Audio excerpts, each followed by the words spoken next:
Žinoma, tikrai atvažiavom pas Šventąjį Arūnijų.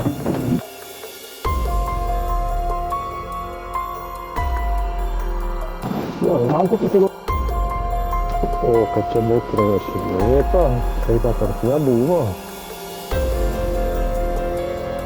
Kad nuo geometras leidžiant neužeina. O aš įdomu, geometras ar ne? Kokiais standartais įvertina jie? Auko. Kokie čia žodis?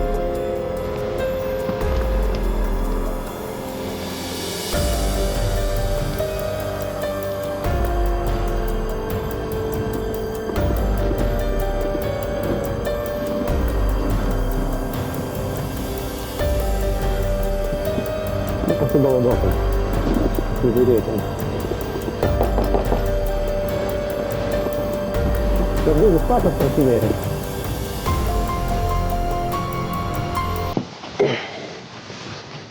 Durys atidarytos, šviesa dega.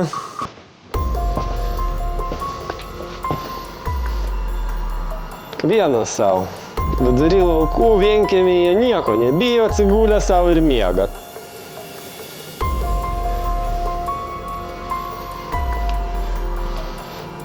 O, bet saugiai miega ir kirvuką turi. Bet tai gerai, kad jisai mūsų neišgirdo, kad mes čia atėjom. Meniška siela. Nu, gal jis negyvas? Ramybėje. Nebijokite to. Kas gali nužudyti jūsų kūną. Bijokite to, kas gali jūsų sielą pražudyti. Jo, čia daug baigtų kūną žudančių. Lengva rytinė mankšta.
Prašom.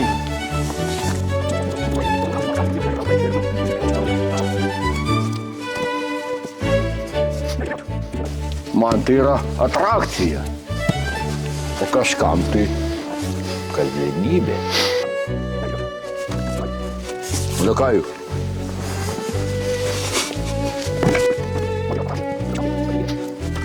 Sekantis.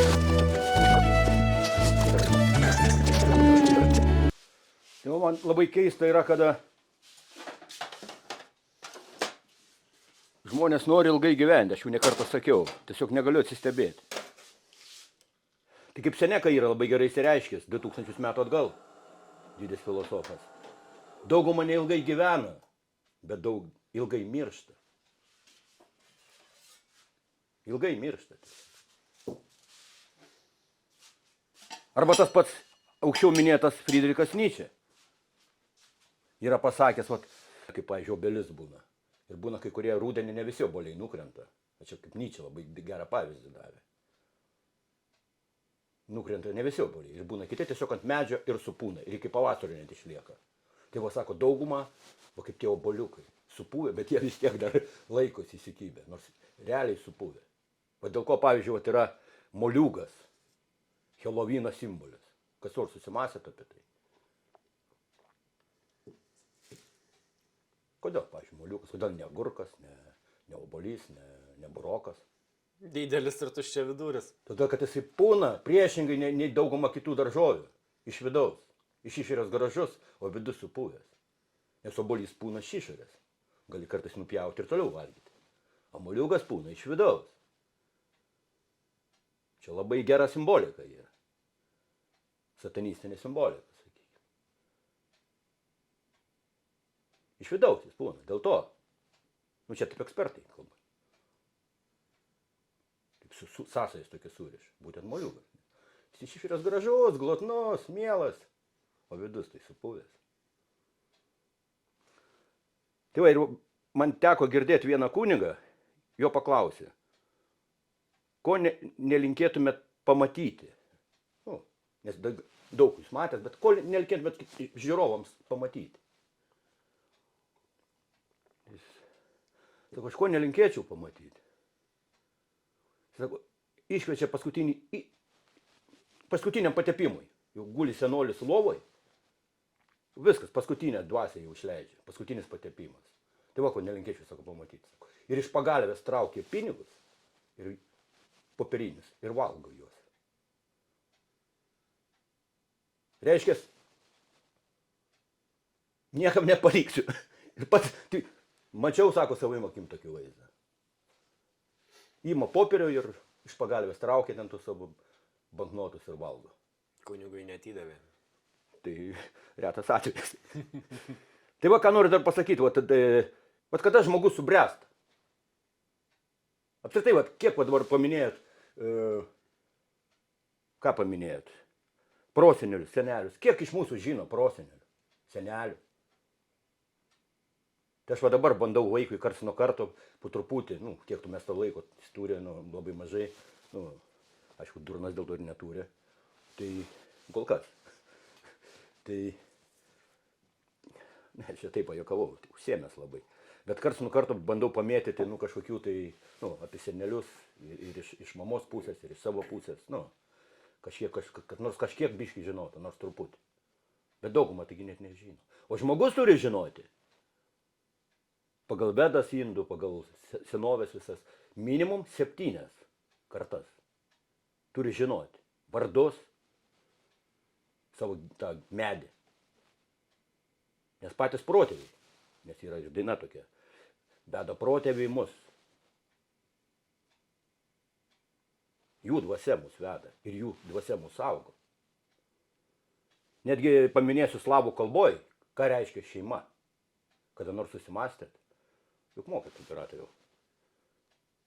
Semija. Sem į ją. 7 ir aš. Tai labai gili prasmė. Nors atrodo primityvi tauta. 7 ir aš. Ir čia viską suvedom surištą. Tai va, kada žmogus subręsta, baigsiu tuoj kalbėti, kada subręsta? kada nustoja kaltinti, taip, aš ilgą metą tikrai kaltinau savo tėvus, jaučiausi nelaimingas, jau saugęs būdamas, kaltinau, keikiau juos tikrai. Ir va pagaliau net nebūčiau pagalvojęs, kad kada nors aš galėsiu, atleisti, bet už ką atleisti, o tai dabar labai madinga, atleidžiu tėvams, kad tave pagimdė, kad tau gyvybę suteikė, už ką tu atleidži.